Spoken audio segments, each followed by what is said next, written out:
In a quiet village in Turkey, two neighbors lived. One was Murat, the local grocer, and the other was Ahmad, a hard-working farmer who sold his crops in the city. Ahmad was a simple and diligent man who didn't give much space to emotions. His wife, Zainab, was one of the most beautiful women in the village. Her skin was as white as milk, her lips as red as roses, and her eyes so deep that anyone who looked into them would lose themselves. Fate had paired such beauty not with a prince, but with a farmer. Their early days of marriage were joyful. Every morning, Zainab would smile and wave her husband off and wait for his return in the evening. Her small world was filled with happiness. But it didn't last long. Within months, Ahmad became fully absorbed in his farm work. He would leave early and return home late after selling his crops. When he got home, he'd say, "I'm tired, I'm exhausted," and immediately collapse into bed. Ahmad gave no conversation, no eye contact, no emotion.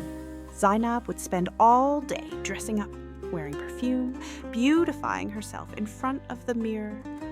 But when Ahmad came home, all her efforts disappeared like a shadow. Ahmad would glance at her as if looking at a painting on the wall. Present, but meaningless?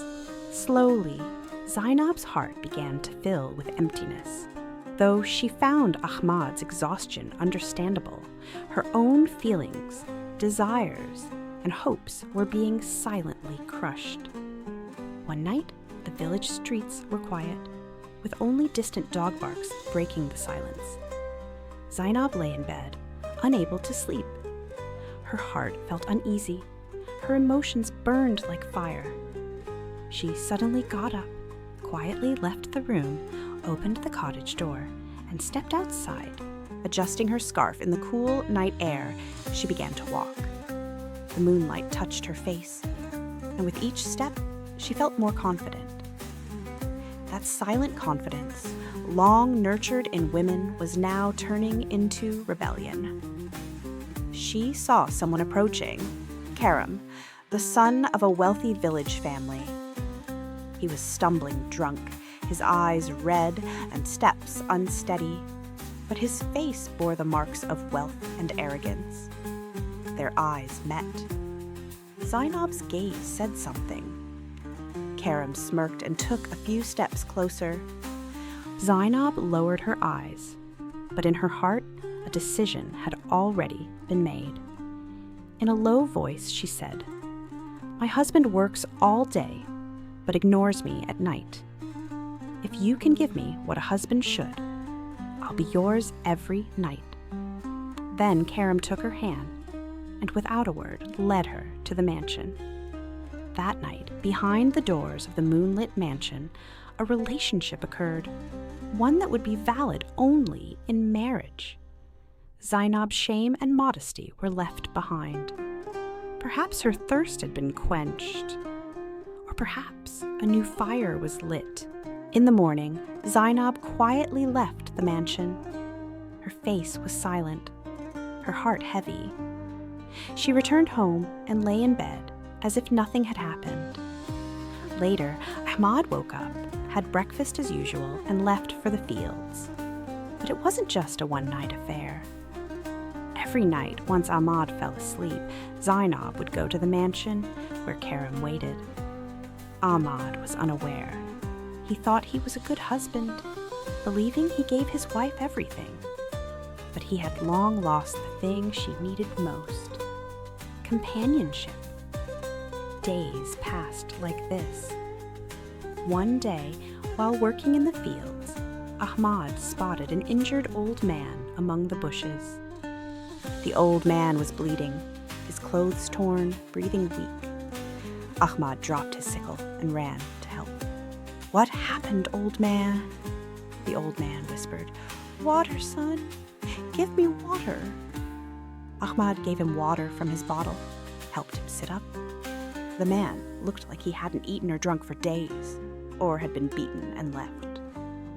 "How did you get here?" Ahmad asked. the old man replied. "Son, it's a long story, but I'm desperate. If you take me in, you might save my life." Ahmad didn't hesitate. He loaded his crops onto his cart and headed home. On the way, he kept thinking, who was this man? Why did he appear today? He brought him to the village and settled him in an old hut near his house, gave him medicine, food, and a bed. At night, Ahmad placed a red lantern by the door. The old man was quiet and observant. His eyes seemed to carry all the pain in the world. That night, Ahmad lay in bed, tired. But the old man couldn't sleep. He heard a soft sound, not of a door, not footsteps, but as if someone was quietly sneaking out. He turned off his lantern and peeked from the hut corner. He saw Zainab dressing up and sneaking out. Her movements were anxious. The old man said nothing, but he understood everything. In the morning, as Ahmad prepared to leave, the old man called out, "Son, I must tell you something. Tonight, don't sleep. Pretend to sleep. What you believe to be true may not be." Ahmad was shocked. "What do you mean?" he wanted to ask, but the old man just said, "What you suspect is true. Just watch." Ahmad silently left. He didn't work that day, just sat under a tree thinking, is Zainab really cheating on me? I never appreciated her beauty. I ignored her emotions. I thought my only duty was to earn money, he said to himself. Tears rolled from his eyes. For the first time, he admitted he hadn't been a good husband. That evening, Ahmad came home. He didn't make eye contact or eat dinner, he just lay in bed. Zainab, as usual, had dressed up. Ahmad's silence made her sad, but she thought, my husband is tired and sleeping. But Ahmad was awake, pretending to sleep. Zainab looked at the clock, fixed her scarf, and quietly stepped out. At that moment, a strong hand grabbed her arm. "Where are you going?" Zainab turned pale. It was Ahmad. "I know everything. I've been watching, but it's enough now." With rage, he dragged her behind the house and tied her to a tree with a thick rope.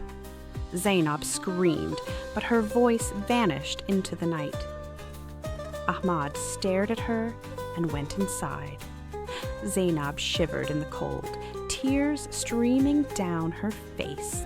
Later, their neighbor Fatima entered the yard and saw Zainab tied to the tree. "My God, it's Zainab!" She rushed over. "What happened? Why did Ahmad tie you up?" Zainab was silent.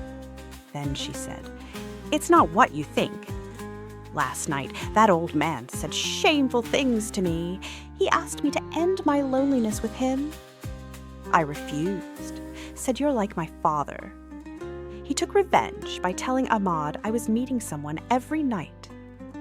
Fatima asked, "Did Ahmad not even ask you?" Zainab replied, "No, he believed it and punished me." Fatima said, "You'll get sick in this cold." Zainab said, "If I run, Ahmad will find and maybe kill me." He has no patience, no courage to listen. Fatima asked, "What will you do?" Zainab said, "I need your help. You're like a sister. Can you take my place, tied to this tree for a short while? I'll go tell my father the truth. It's dark. No one will notice. I promise I'll come back." Fatima was shocked but agreed. She untied Zainab and took her place. Meanwhile, Ahmad came outside. He saw the woman tied to the tree, and his anger turned to shame. He approached and said, "Come inside before you catch cold." He took her hand and led her in, thinking she was Zainab. Fatima was trembling with fear. She wanted to tell the truth, but was too afraid. Ahmad said, "Zainab, I'm sorry. I failed you. From now on, I'll be with you every night." That night, Fatima remained silent. Fear and obligation had taken her voice. That night, Ahmad slept with Fatima, thinking she was his wife. Fatima felt her honor had been destroyed. Meanwhile, her husband Murat woke up at the grocer's house. He saw the bed empty, followed the footprints in the dirt, and reached Ahmad's house. He knocked on the door. Ahmad opened it and found Murat standing there. Murat entered, saw Fatima, and shouted, "This is my wife!" Villagers gathered, whispers rising. Murat shoved Ahmad and yelled, "You've disgraced my home." They were taken to the village elders. The elders asked, "What's the issue?" Murat said, "My wife disappeared at night, and I found her with this man." They asked Ahmad, "Did you know this woman wasn't your wife?" Ahmad said, "I thought she was." Same clothes, same silence. Murat was relieved. The elders declared, "There was no marriage here. This is adultery." Ahmad stayed silent. They asked, "What's your final word?" Ahmad replied, "Let the first one who has never touched another woman cast the first stone. I didn't sin with bad intent." The meeting went silent. Villagers lowered their eyes. Murat backed away. They asked, "Anything else you want to say?" Ahmad said, "I tied my wife to a tree last night, thinking she was unfaithful. As she shivered in the cold, my heart softened. I brought her in. But the woman I brought in was not my wife. It was my neighbor's wife. My mistake was unintentional." The elders concluded, "This happened due to ignorance and misunderstanding. Ahmad is not guilty. But Kerem, the wealthy man who used Zainab for months, cannot escape punishment." Kerem was heavily punished. Ahmad divorced Zainab. For years, he was remembered as a man of principle. A lesson: don't mistake silence for weakness. Don't judge people by appearances.